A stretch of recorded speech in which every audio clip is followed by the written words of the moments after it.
입니다 라는 제목으로 하나님 말씀을 나눌 때 많은 은혜 받으시기를 주의 이름으로 축원드리겠습니다. 일본의 경영학자 이타미 히로유키는 경영자가 된다는 것에서 성약설을 주장했습니다. 성약설이란 용어를 사용하면서 이렇게 말했는데요, 우리 한번 같이 읽어볼까요? 인간은 기본적으로 가치 있고 존중받아야 한다. 그러나 본성은 악하지도 선하지도 않다. 약할 뿐이다. 환경에 따라 악해질 수도 선해질 수도 있다. 약하기에 실수하고 유혹해도 흔들린다. 자신의 이익에 따라 이리저리 움직이기도 한다. 그러므로 사람은 신뢰하되 일은 신뢰하지 말라. 여러분, 성선설, 성악설을 주장하지만 이분은 성약설을 주장했다는 거예요. 인간은 기본적으로 약한 존재라는 거예요. 저도 공감했습니다. 인간은 나약한 존재이기 때문에 환경에 따라, 관계 맺는 따라에 따라서 악해질 수도 있고 선해질 수도 있다는 거예요. 똑같은 사람이 악한 짓도 하고 선한 짓도 한다는 거예요. 인간은 약하게 실수하고, 인간은 약하게 유혹에 흔들리고, 악하기 때문에 죄를 짓는 것이 아니라 약하기 때문에 흔들려서 죄를 짓는다는 거예요. 여러분, 성경에서도 사도 바울이 동일하게 말씀하고 계세요. 로마서 6장 19절 말씀 우리 한번 같이 읽어볼까요? 너희 육신이 연약함으로 내가 사람의 예대로 말하노니 전에 너희가 너희 지체를 부정과 불법에 내주어 불법에 이른 것 같이 이제는 너희 지체를 의에게 종으로 내주어 거룩함에 이르라. 여러분, 인간의 육신이 연약함으로 너희 지체를 부정과 불법에 내주어 불법에 이르게 되었다라고 이야기합니다. 인간이 약함으로 인해서 죄를 짓게 된다는 거예요. 그러므로 여러분, 우리가 알고 있어야 될 것은 저도 약한 인간이고 여러분들도 약한 인간이고 여러분들이 알고 있는 모든 사람은 다 약한 자들입니다. 여러분, 이것을 알고 세상을 살아가셔야 합니다. 오늘 본문에서 주님은 인간이 약한 존재임을 아셔서 스스로 조심하다라고 말씀하셨어요. 3절 말씀 우리 한번 같이 읽어볼까요? 너희는 스스로 조심하라. 만일 내 형제가 저를 범하거든 경고하고 회개하거든 용서하라. 너희는 스스로 조심하라라고 이야기합니다. 여러분, 제기 대명사를 사용해서 이 단어의 의미는 두 가지입니다. 하나는요, 너희 각자는 자기 스스로가 조심해야 한다는 거예요. 인간은 약한 존재이기 때문에 나도 약한 존재라는 거예요. 그래서 내가 스스로 조심해야 한다는 거예요. 내가 약하기 때문에 죄를 지을 수밖에 없고, 내가 약하기 때문에 유혹에 넘어갈 수가 있고, 내가 약하기 때문에 때로는 악한 짓도 한다는 거예요. 나 자신이 스스로 조심하며 살아가야 한다는 거예요. 주님은 지금 그걸 말씀하고 계세요. 내가 스스로 조심하며 살아가셔야 된다는 거예요. 다른 하나는요, 서로에게 조심하라는 거예요. 인간은 모든 존재가 약한 존재이기 때문에 서로가 서로를 조심해야 한다는 거예요. 내가 만나는 모든 사람 다 약한 존재이기 때문에 그 사람이 어떻게 합니까? 나에게 잘못한다는 거예요. 다른 사람에게 선을 베풀던 그 사람이요, 나에게는 심하게 악을 행한다는 거예요. 왜요? 그 사람이 약하기 때문이라는 거예요. 여러분, 내가 만나는 모든 사람이 다 약한 사람이라는 거예요. 그러므로 말미암아 주님은요, 모든 인간은 약한 존재이기 때문에 각자 자신이 조심해야 되고 서로가 서로를 위해서 조심하며 살아가라고 오늘 말씀을 통해서 주님은 강조하고 계신 거예요. 그렇다면요, 우리가 이 땅에 살아가면서 정말 조심하며 살아가야 될 것이 과연 무엇이냐는 거예요. 특히 신앙생활하면서, 교회생활하면서 조심해야 될 것이 무엇인가? 주님은 오늘 본문을 통해서 제자들에게 가르쳐주고 계세요. 첫 번째는요, 상처 주고 받는 것을 조심해야 합니다. 멕시코의 국보급 세계적인 여류화가 프리다 칼로요. 저도 이분의 작품을 다 봤습니다. 굉장합니다. 아주 그냥 작품이 무시무시합니다. 이분은요, 남편으로부터 사회로부터 무시무시한 공격을 받아서 상처가 많이 받았던 분이에요. 그래서 자화상을 많이 그렸는데요, 다른 사람들의 자화상과 다르게 이분의 자화상은 좀 독특합니다. 이 프리다 칼로의 대표적인 자화상인데요, 부상당한 사슴이란 작품이에요. 자기의 자화상이에요. 화살을 맞고 또 맞아서 몸에서 피를 철철 흘리고 있어요. 이 그림이 프리다 칼로 자신의 자화상이지만 모든 인간들의 자화상이고 인간 실존이고 인간의 모습이요. 인간들은요, 서로가 서로에게 화살을 쏘아대요. 여러분, 저 화살은요, 인간이 쏘는 화살이에요. 남편이 쏘는 화살이고 친구가 쏘는 화살이고 사회가 쏘는 화살이에요.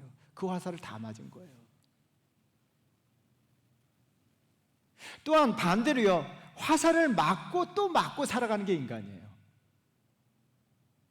여러분들도 화살을 쏘고 또 화살을 맞고, 저도 화살을 쏘고 화살을 맞고, 그게 인간의 존재라는 거예요. 오늘 본문에서 주님은 인간이 약하기 때문에 실족하고 실족할 수밖에 없다고 말씀하세요. 1절 말씀. 그래서 1절이 굉장히 중요합니다. 여러분, 제자들에게 하신 말씀이에요. 1절을 우리 크게 읽어보도록 하겠습니다. 예수께서 제자들에게 이르시되 실족하게 하는 것이 없을 수 없으나 그렇게 하게 하는 자에게 화로다. 여러분, 제자들에게 특별히 말씀하신 거예요. 무리들에게 하신 말씀이 아니에요. 제자들은 예수 그리스도의 공동체입니다. 교회 공동체에 하신 말씀이에요. 여러분, 교회에서도 이렇게 이야기합니다. 교회는 모든 사람들이 선하다? 거짓 명제입니다. 실족하게 하다라고 하는 동사는요, 발뿌리가 걸리게 하다, 난처하게 하다, 당황하다 라는 의미에서 나온 동사로서 덫이나 장애물이에요. 교회 내에서도 덫과 장애물과 같은 존재들이 있다는 이야기예요. 유진 피터슨의 메시지 성경에서는 힘든 시련과 유혹이라고 번역했는데요, 결과적으로 실족하게 한다는 것은 사람을 걸러 넘어지게 하고 당황하게 하고 막아버리고 힘들게 하고 상처 주는 것을 실족하다라는 동사입니다. 여기서 예수님은요, 1절에서 단호하게 말씀하고 계세요. 실족하게 하는 것이 없을 수 없다라고 이야기합니다. 이 말은 인간은 연약하기 때문에 모두 다 실족하게 한다는 거예요. 제가 어떤 분과 이야기하는데 그런 분이 있어요. 나는 다른 사람에게 상처 준 적이 없다. 그런데요, 제가 알기로는 그 사람이 상처를 제일 많이 준 사람이에요.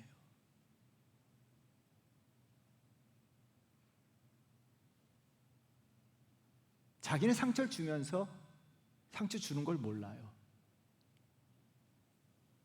난 그런 적 없다. 나는 다른 사람에게 힘들게 한 적이 없다. 난 다른 사람을 난처하게 한 적이 없다. 난 다른 사람을 당하게 한 적이 없다. 여러분, 양심적으로 한번 우리가 그런 사람이 있는가 한번 찾아보세요. 손을 들라고 했을 때 저도 손을 못 들어요. 아니라는 거예요. 인간은 약하기 때문에 알게 모르게 그렇게 한다는 거예요. 말로써, 행동으로써, 또한 사람은 눈빛으로써, 표정으로서, 삶으로서 이 모양 저 모양으로 실족하게 한다는 거예요. 나도 모르게 무의식적으로 다른 사람을 실족하게 하고 다른 사람에게 상처 준다는 거예요. 내가 그런 사람이라는 거예요. 내가 그런 사람이라는 거예요. 우리 이것을 알고 있어야 합니다. 왜요? 그래야 하지만 조심하기 때문이에요. 주님은 남을 실족하게 하는 것이 얼마나 큰 죄인가를 강조하셨는데요. 그래서 여러분, 2절 말씀 우리 한번 같이 읽어볼까요? 읽겠습니다.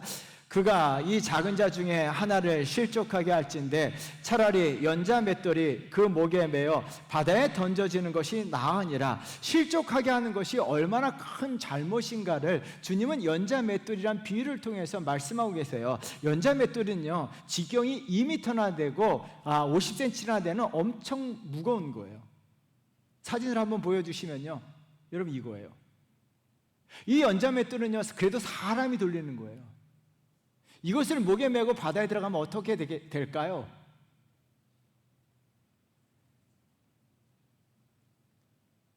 이거보다 더 큰 연자 맷돌은요, 사람이 돌릴 수가 없어서 소나 말이 돌렸어요.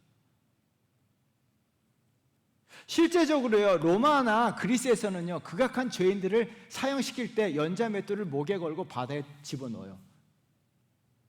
그럼 그 사람은 어떻게 돼요?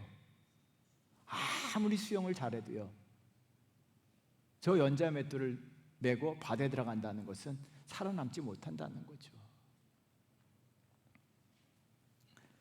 예수님은요, 남을 실족하게 하는 것이 얼마나 큰 죄인가를 강조해서 연자맷돌 비유를 통해서 말씀하고 계신 거예요. 무엇보다도 우리가 실족하게 하는 대상을 보시면 작은 자들이에요. 작은 자라고 하는 단어는 연약한 자, 힘없는 자, 가난한 자, 나보다 못한 사람하고 내가 만만한 사람들이에요. 여러분, 세상의 모든 사람들의 공통점이 있어요. 나보다 힘이 세고, 나보다 강하고, 나보다 권력이 있고, 나보다 위에 있고, 나보다 많이 가진 사람들에게는 실족하게 하지 않아요. 그런데 살다 보면요, 내가 만만해 보이는 사람이 있어요. 나보다 약해 보이는 사람이 있어요. 나보다 아래에 있는 사람들이 있어요. 나보다 힘이 없는 사람이 있어요.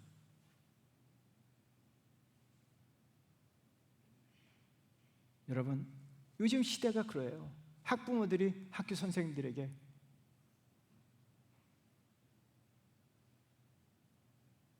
우리 때는 선생님이 뭐예요? 선생 그림자도 밟지 못했는데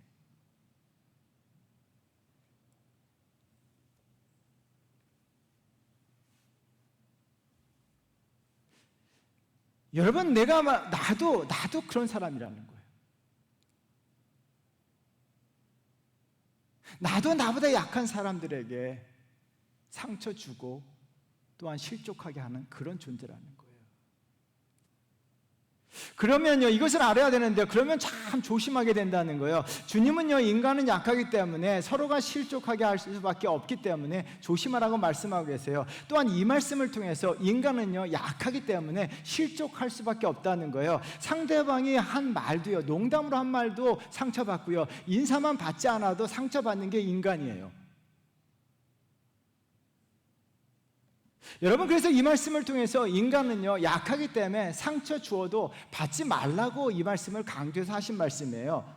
여러분, 프리다 칼로의 삶을요, 영화로 만들었는데요, 이 영화의 여배우였던 프리다 칼로를 연기했던 여배우 셀마 헤이에게요, 영화를 찍고 프리다 칼로의 삶을요 계속 고찰하면서 그가 이렇게 말을 했습니다. 우리 한번 다 같이 읽어볼까요? 읽겠습니다. 당신이 상처받지 않는다면 그들에게 아무런 힘이 없는 것입니다. 상대방의 심한 말에 아무런 감정도 느끼지 못한다면 아무런 의미도 없는 것입니다. 그런 말에 의미를 부여하는 건 바로 당신이기 때문이에요. 저도 이 글을 읽으면서 많은 찔림을 받았습니다. 성도들이 하는 말 한마디에 어떨 땐 의미를 부여해요. 왜 저분이 저런 말을 했을까? 그리고 혼자 아파합니다. 혼자 상처받아요. 저분은 아무런 의미 없이 한 것인데 내가 그 말 한마디에 의미를 부여하니까요, 그 말이 나에게 화살이 되어서 내 심장을 찌르더라고요. 여러분, 사람들의 말 한마디, 행동 하나, 눈빛 하나에 의미를 부여하지 않는다면요, 그것은 아무것도 아니라는 거예요. 그래서 그러므로 말미암아 실족하지도 상처받지 않는다는 거예요. 여러분, 인간은 약한 존재이기 때문에 상처를 주고 상처를 받는다는 거예요. 그래서 조심해야 되는데요, 그렇다면요, 우리가 상처 주거나 상처받는 것을 하지 않게 해서는 어떻게 될까요? 권대웅의 살아가는 동안 깨달은 한마디라는 글을 읽고요, 많은 도전을 받았는데요, 여러분, 이 글을요 좀 우리가 가슴속에 깊이 새겨볼 필요가 있어요. 우리 한번 다 같이 읽어볼까요? 천천히 읽어보겠습니다. 세상을 사는 이유가 서로 다른 것 같지만 궁극적으로는 같습니다. 모두가 높아지고 많아지고 나아가고 넓어지기 위해 애쓰며 살아갑니다. 그러나 우리가 절대 관과해서는 안 되는 것이 있습니다. 그 모든 과정을 겪어내면서 깊어져야 한다는 것입니다. 만나고 부딪히고 모으고 높아지고 많아지면서 깊어지지 않으면 찰랑거리고 휩쓸리고 쉽게 무너지고 부서져 버립니다. 저는 이 글을요 10번 이상 읽었어요. 세상에 많은 사람들이 추구하는 것은 두 가지예요. 많아지고 높아지는 거예요. 많은 사람들이 많아지기 위해서 열심히 살아갑니다. 또한 높아지기 위해서 열심히 살아갑니다. 그렇다면 여러분, 한 가지 질문을 던집니다. 여러분들이 깊어지기 위해서 무엇을 하고 있냐는 거예요.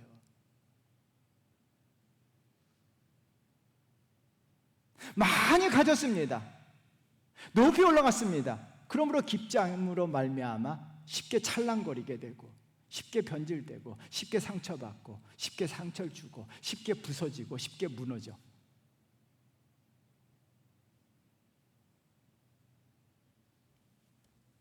여러분, 우리 그러므로 말미암아 우리가 신앙생활하면서 과연 나는 얼마나 깊은가를 우리가 생각하셔야 돼요. 내가 정말 얼마나 깊은가. 먼저 내 믿음과 내 신앙이 얼마나 깊은가를 한번 점검해 보셔야 돼요. 믿음과 신앙이 깊지 않으면요, 쉽게 찰랑거려요. 교회를 그렇게 오래 다녔음에도 불구하고 믿음과 신앙이 깊지 않음으로 말미암아 교회를 쉽게 떠나요. 여러분 한번 여러분의 믿음의 깊이, 여러분의 신앙의 깊이를 한번 점검해 보셔야 돼요. 정말 내 믿음의 깊이가 얼마나 깊은가, 내 신앙의 깊이가 얼마나 깊은가. 깊어야지만 찰랑거리지 않아요. 믿음이 쉽게 부서지지도 무너지지도 않습니다. 또한 내 마음과 인격의 깊이를 한번 점검해 보셔야 돼요. 마음이 깊지 않으면요, 쉽게 찰랑거려요. 사람들 말 한마디에 쉽게 흔들려 버려요. 사람들의 눈빛 하나에 쉽게 부서지고 망가지는 게 마음이에요. 그래서 내 마음의 깊이가 얼마나 깊은가, 내 인격의 깊이가 얼마나 깊은가를 점검하셔야 돼요. 우리가 깊지 않기 때문에 쉽게 찰랑거리는 거예요. 그리고 쉽게 부서지고 무너지고, 내 마음이 쉽게 부서지고 무너진 것은요, 깊지 않기 때문이에요. 내가 잘 상처받는다? 내가 쉽게 상처받는다? 그러면 여러분, 먼저 상대방을 바라볼 것이 아니라 내 마음의 깊이를 점검하셔야 돼요.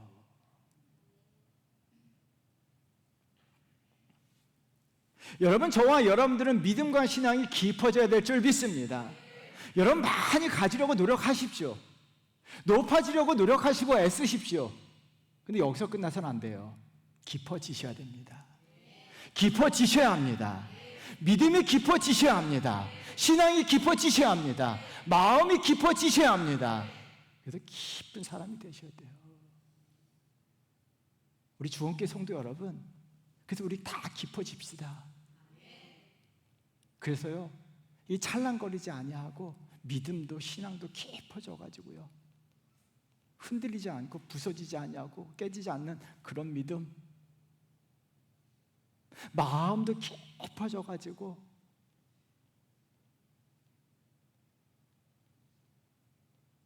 사람들의 행동이나 말 한마디에 상처받지 아니하고 이해할 수 있는 넓은 마음, 깊은 마음.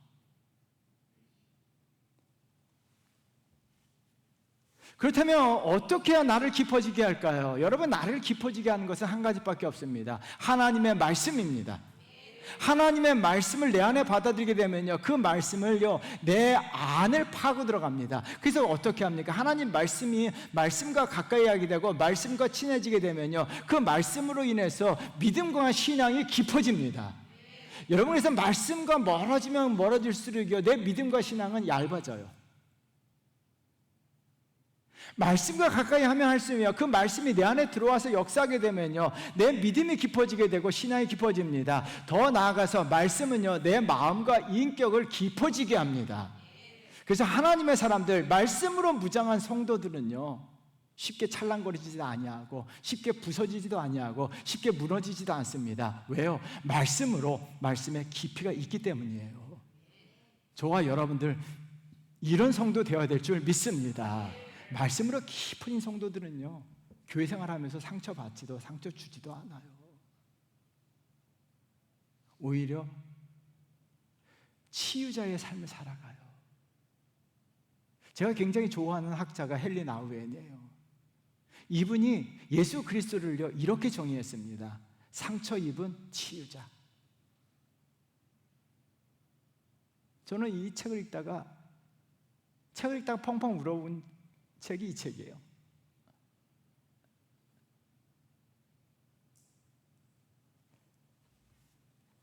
예수님을 향해서 무리들은 어떻게 합니까? 수백의 무리들이 예수님을 향해서 화살을 썼어요. 비난의 비평의 화살. 욕설의 창을 던졌고요, 조롱과 희롱과 모욕의 칼을 던졌어요. 배신의 돌을 던졌어요. 여러분, 주님은 십자가 위에서요, 사람들이 던진 창, 칼, 화살, 돌 다 맞으셨어요. 여러분, 십자가의 옆구리에 창자국 있고 머리에 가시멜로가 있고 손과 발에 못이 있지만 주님의 온몸은 만시창이가 되었어요. 왜요? 사람들이 쏜 화살과 돌과 칼과 창에 맞으셨기 때문에. 그 사람들이 어떤 사람이냐는 거예요. 주님에게 화살을 쏘고 창을 던진 사람들은 주님을 따르던 사람들이었습니다. 주님이 좋다고 환호성을 치었던 사람들이에요. 주님이 그들의 병을 고쳐주셨습니다. 주님께서 오병이어의 기적을 통해서 먹을 것을 주셨습니다. 먹을 것을 줄 때는요, 좋다고 주님을 따랐습니다. 환호성을 질렀습니다. 병을 고쳐주실 때는 주님에게 주님이 차구나고 하면서 소리쳤던 사람이에요. 주님 사랑한다라고 고백했던 사람들이에요. 그 사람들이 어떻게 합니까? 갑자기 돌변합니다. 그리고 주님을 향해서 화살을 쏘고요, 창을 던지고요, 여러분, 주님을 향해서 돌을 던졌어요. 근데 주님은 어떻게 합니까? 십자가에서 그 모든 것을 다 맞으셨어요. 근데 여기서 주님의 위대한 점이 나와요. 주님은요, 큰 상처를 입으셨습니다. 그럼에도 불구하고 주님은 이렇게 말씀하셨어요. 나 상처받았다, 나 마음이 너무 아프다, 나 상처받아서 힘들다 라고 말씀하지 않으셨습니다. 주님은 어떻게 합니까? 상처받고 아파하고 힘들어하는 존재가 아니라 그 상처를 이겨내고 십자가에 의해서 세상의 치유자로 세상을 이기셨습니다. 여러분, 주님이여 상처받으셨더라면 주님은 세상의 치유자가 되지 못하셨어요. 주님의 마음의 상처가 없기 때문에 치유가 되셨습니다. 주님은 저와 여러분들이 이 시대에 정말 치유자로 살기를 원하고 계십니다. 제가 목회자로서 너무 안타까운 게,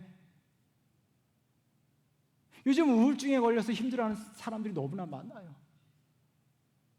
한국이 먹고 살만한데 자살하는 사람들이 너무나 많아요. 좋은 직장을 가지고 있고 좋은 직업을 가지고 있고 사회적 성공했음에도 불구하고 마음의 상처를 인해서 힘들어하는 사람들이 너무 많아요. 우울해하고 아파하고 슬퍼하고 애통해하는 사람들. 제가 하나님 앞에 그때마다 뉴스를 접할 때마다 그 자리에서 무릎 꿇고 기도해요. 하나님, 그러면 그 사람 옆에 치유자가 없다는 이야기예요.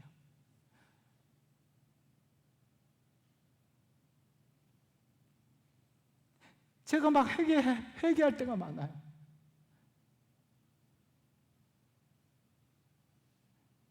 주님은 저와 여러분들이 세상의 치유자로 살기를 바라셨는데, 우리가 상처받아서 매일 아파하고 힘들어하고, 내가 아파하고 힘들어하고 내가 힘들어한다면 어떻게 치유자가 될 수 있냐는 거예요. 주님은요, 십자가에서 그래도 저와 여러분들을 먼저 치유하셨습니다. 저와 여러분들에게 십자가 은혜를 부어주셨습니다. 왜 주님은 저와 여러분들에게 십자가의 은혜를 부어주시고 먼저 치유하셨습니까? 우리가 세상에서 받은 상처를 예수 그리스도의 은혜로 치유받으셔야 합니다. 저와 여러분들이 세상에서 받은 상처, 사람들에게 받은 상처, 하나님에 의해서, 하나님의 은혜로, 십자가의 은혜로, 하나님 말씀으로 치유받으셔야 합니다. 하나님의 은혜로 치유받으셔야 합니다. 십자가로 치유받으셔야 합니다. 그리고 우리는 어떻게 합니까? 하나님의 은혜로 치유받고요, 우리가 이제는 세상에서 치유자가 되셔야 합니다. 정말 울고 있는 사람들, 아파하는 사람들, 마음에 상처가 있는 사람들, 우리가 그들을 위해서 기도하고 그들을 위로하고 그들을 격려하면서 우리가 이제는 치유자로 서야 됩니다. 우리 그리스도인들이 이 세상의 치유자가 되어야 될 줄 믿습니다. 우리 주원교회 성도들이 이 시대에 세상의 치유자가 되어야 될 줄 믿습니다. 그래서요, 우리는 먼저 치유받으셔야 돼요. 내가 말씀으로 치유받고요, 하나님의 은혜로, 십자가의 은혜로 늘 아파하고 늘 상처 때문에 힘들어한다면요, 치유자가 될 수가 없어요.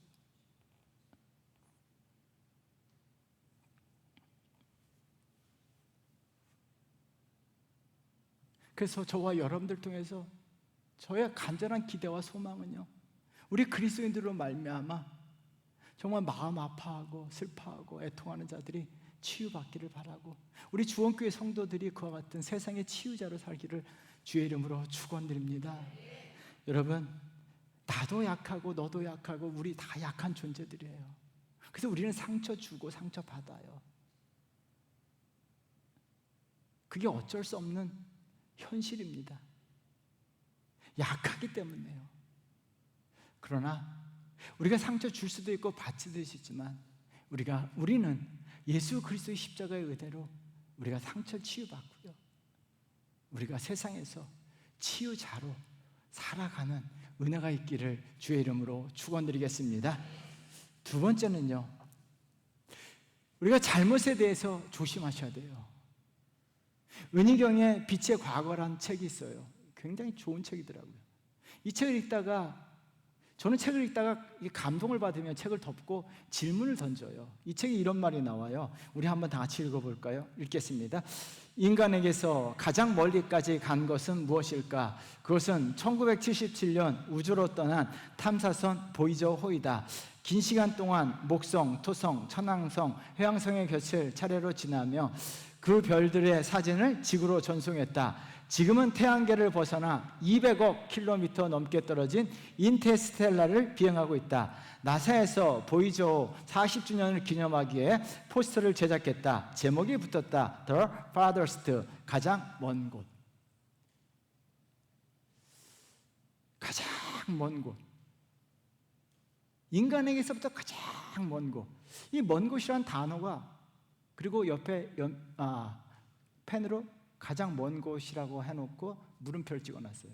나에게로서부터 가장 먼 곳이 무엇인가? 그래서 문득 하나님과 나의 거리가 얼마나 되는가?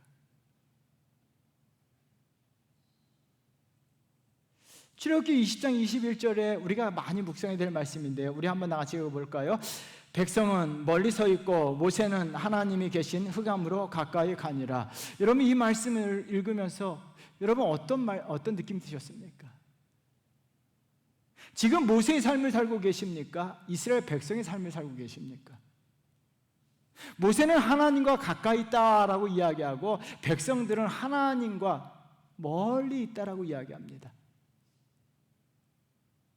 그렇다면 여러분들이 질문해야 될 거예요. 내가 지금 신앙생활하면서, 내가 지금 교회 다니면서 내가 하나님과 가까이 있는가, 아니면 하나님과 멀리 있는가, 아니면 어중중한 거리에 있는가?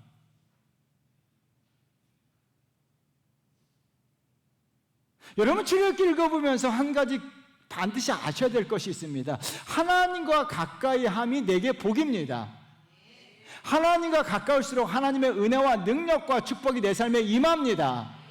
하나님과 멀면 멀어질수록요, 하나님의 은혜와 축복이 멀어지는 거예요.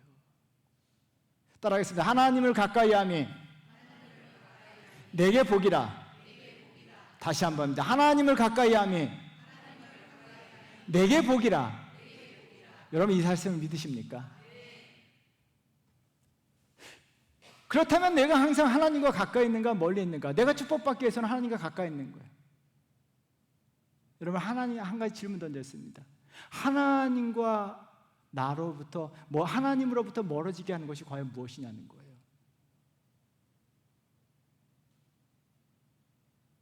죄입니다. 죄는 하나님으로부터 나를 가장 먼 곳, the farthest, 가장 먼 곳으로 점점 멀어지게 하는 거예요. 회개는요, 하나님으로부터 점점 가까이 오게 만드는 거예요. 인간과 인간 사이도 마찬가지입니다. 죄와 잘못은요, 관계가 멀어지게 하는데요, 여러분, 나로부터 가장 먼 사람이 누구일까요? 여러분, 나로부터 가장 멀리 있는 사람, 미국에 있는 사람 아니에요. 옆에 살아도요, 나에게 잘못하고 나를 무시하고 나에게 죄를 범하는 사람이 가장 먼 사람이에요.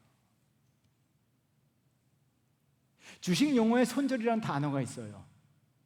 근데 어느새 한국 사회에서 인간 관계 속에서 손절이라는 단어가 들어왔습니다. 손절이라는 단어는 이해관계 속에서 득실을 따질 때 쓰는 단어임에도 불구하고 인간관계 속에서 손절이라는 단어가 들어왔어요. 굉장히 씁쓸하더라고요. 사람들은 어떻게 합니까? 조금 무시당하면 손절합니다. 나에게 잘못하면 손절합니다.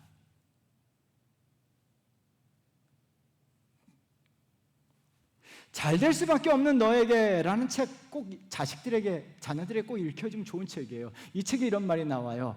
우리 한번 다 같이 읽어보도록 할까요? 나도 한때는 나에게 무례하거나 나와 어딘가 잘 맞지 않는 사람들을 가래떡 썰듯 잘라내곤 했다. 누군가를 싫어하는 것 자체가 그 사람을 의식하고 그 사람에게 영향받고 있다는 방증 같아 자존심이 상하기도 했다. 이 사람 피하고 저 사람 피하다 보니 가장 피곤한 건 나 자신이었다. 이 사람 싫고 저 사람 싫고 이 사람 피하고 저 사람 피하다 보니까 굉장히 피곤한 게 나예요. 여러분 그거 아십니까? 심리학자들이 자기 마음속에 가장 오래 담고 있는 사람이 누군지 아세요? 사랑하는 사람일까요? 아니에요. 미워하는 사람이에요. 자기가 가장 미워하고 싫어하는 사람을요, 인간들은 가장 오래 마음에 담고 있고요, 가장 마음에 많은 부분을 차지한다는 거예요. 그래서 어떻게 합니까? 미워하는 사람, 싫어하는 사람이 있으면요 힘든 거예요. 왜요? 마음에 그 사람이 딱 차지하고 있기 때문에 힘든 거예요. 여러분들이 손절합니다. 그래도 마음속에 손절이 안 돼요. 여러분 잘 될 수밖에 없는 너에게 마지막 부분에 이런 문장이 나와요. 굉장히 좋더라고요. 여러분 크게 읽어보세요. 여러분에게 도움이 될 거예요. 우리 한번 읽어보겠습니다. 불편한 관계를 정리하는 데 마음을 쓰기보다는 좋은 관계를 유지하는 데 집중하면서 좀 더 긴 호흡으로 인간관계를 보는 기술이 필요하지 않을까. 불편한 관계를 정리하기보다는요, 좋은 관계를 유지하며 살아가라는 거예요. 이것이 잘 되는 나가 된다는 거예요. 그래서 여러분 사람들과 좋은 관계를 많이 맺고 살아가는 사람들이요 세상에서 잘 된다는 거예요. 그래서 저와 여러분들요 하나님과 좋은 관계를 맺으시고 사람들과 좋은 관계를 맺으셔야 할 줄 믿습니다. 그것이 잘 되는 나입니다. 여러분 사람들과 좋은 관계를 맺으셔야 합니다. 손절하면 손절할수록요 여러분 잘 되는 건 내가 아니에요. 여러분 좋은 관계를 맺으셔서 사람들과 잘 관계를 맺어서 여러분 잘 되는 저와 여러분 되시기를 주의 이름으로 축원드리겠습니다. 주님은 그래서 인간의 약함을 아시고요 서로가 손절하지 말고 좋은 관계를 맺으며 살라고 이야기하세요. 그래서 3절 말씀 보세요. 우리 한번 큰 소리를 읽어보도록 하겠습니다. 너희는 스스로 조심하라. 만일 내 형제가 죄를 범하거든 경고하고 회개하거든 용서하라. 인간은 약하기 때문에 서로가 서로에게 잘못하고 죄를 지을 수밖에 없다는 거예요. 죄를 범하고는 사는 사람뿐만 아니라 너 자신도 죄를 지을 수밖에 없다는 거예요. 그러면서 주님은요 이 말씀을 가지고 두 가지를 하는 거예요. 하나는요 내가 잘못할 수 있다는 거예요. 나도 잘못하기 때문에 내가 잘못했을 때는 잘못했다고 인정하고 용서를 구하라는 거예요. 좋은 관계를 맺기 위해서는요 내가 잘못했을 때마다 잘못했습니다, 죄송합니다, 용서를 구합니다, 사과를 드립니다. 여러분 이것이 내 입에서 나와야 합니다. 따라하겠습니다. 죄송합니다. 잘못했습니다. 사과를 드립니다. 용서를 구합니다. 왜요? 인간은요 잘못하기 때문에 우리가 죄를 용서를 구해야 한다는 거예요. 저도 잘못하고 여러분도 잘못해요. 잘못을 알았을 때는 바로 사과하시고 용서를 구하셔야 돼요. 다른 하나는요 나도 잘못할 수 있고 상대방의 죄를 짓기 때문에 용서라는 거예요. 4절 말씀 우리 한번 크게 읽어보도록 하겠습니다. 만일 하루에 7번이라도 내게 죄를 짓고 7번 내게 돌아와 내가 회개하노라 하거든 너는 용서하라 하시니라. 하루에 7번 죄를 짓는다는 거, 7번이라는 것은 완전수입니다. 사람이 7번만 죄를 짓는 것이 아니라 100번, 1000번, 10,000번 하루에 죄를 그만큼 지을 수 있다는 거예요. 그럼에도 불구하고 용서하고 또 용서하라는 거예요. 주님은 이 말씀을 하시고 십자가에서 용서하셨는데요, 십자가는 사랑이고 십자가는 용서입니다. 십자가는 100번의 용서고 10,000번의 용서고 10,000,000번의 용서인 줄 믿습니다. 여러분, 십자가가 주님께서 용서하셨기 때문에 하나님과 저와 여러분들이 가까워졌고, 또한 십자가가 용서이기 때문에 저와 여러분들이 용서의 삶을 산다는 것은 십자가의 삶을 사는 것이고, 또한 십자가의 삶을 사는 것은 하나님의 은혜가 임하게 되고 그 용서의 삶이 나를 잘되게 만들어줄 줄 믿습니다. 그러므로요, 우리 그리스도인들은요, 내가 잘못했을 때는 잘못했다라고 인정하시고, 또한 다른 사람이 잘못했을 때 용서하며 살아가야 되는 멋진 성도 되어야 될 줄 믿습니다. 그래서 사도 바울이요, 그리스도인의 삶을 향해서 에베소 4장 32절에서 이렇게 말씀하십니다. 우리 한번 다 같이 큰 소리를 읽겠습니다. 서로 친절하게 하며 불쌍히 여기며 서로 용서하기를 하나님이 그리스도 안에서 너희를 용서하심과 같이 하라. 서로 친절하게 하며 불쌍히 여기며 하나님이 그리스도 안에서 너희를 용서하신 같이 용서하라는 거예요. 다른 사람이 용서했기 때문에 용서하는 것이 아니라 하나님이 나를 용서하셨기 때문에 우리는 내가 받은 은혜로 다른 사람을 용서하며 살아가야 될 줄 믿습니다. 이와 같은 성도는요, 하나님께서 잘되게 만들어 주십니다. 좋은 관계를 만들어 주십니다. 하나님과 가까워지게 만들어 주십니다. 그러므로 말미암아 어떻게 합니까? 이와 같은 삶을 살면 내가 잘 되는 거예요. 이런 복을 누리며 살기를 주의 이름으로 축원드립니다. 사랑하는 성도 여러분, 우리가 기억할 것은요, 약한 존재라는 거예요. 목회자인 저도 약하고 여러분들도 약합니다. 서로가 약하기 때문에 우리는 항상 조심하셔야 돼요. 그리고 내 약함을 아셔야 합니다. 사도 바울은요, 약함을 인정했어요. 자기 약함을 인정할 때 어떤 일이 벌어집니까? 고린도후서 12장 9절은 굉장히 중요한데요, 우리 한번 다 같이 읽어보도록 하겠습니다. 나에게 이르시기를 내 은혜가 내게 족하도다. 이는 내 능력이 약한 데서 온전하여 짐이라 하신지라. 그러므로 도리어 크게 기뻐함으로 나의 여러 약한 것들에 대하여 자랑하리니 이는 그리스도의 능력이 내게 머물려 하려 함이라. 여러분, 약함을 인정하게 될 때 두 가지 현상이 나타나요. 하나는 온전해지고 다른 하나는 예수 그리스도의 능력이 내게 임합니다. 그래서 저와 여러분들은 약함을 인정하고 고백하며 나아가는 성도가 되어야 될 줄 믿습니다. 내가 약함을 고백하게 될 때 우리는 상처 주고받는 것을 조심하게 돼요. 또한 잘잘못에 대해서 조심하게 돼요. 그러므로 약할 때 온전해지고 내가 약함을 고백하게 될 때 하나님의 긍휼하심과 십자가의 능력이 내 삶 위에 머물러 말미암아 우리는 약하지만 온전하고 약하지만 세상에서 강하게 살아가는 그리스도인 될 줄 믿습니다. 약함을 인정하시면서 살아가는 그리스도인 되시기를 주의 이름으로 축원드립니다. 우리 찬양 한번 불러보겠습니다.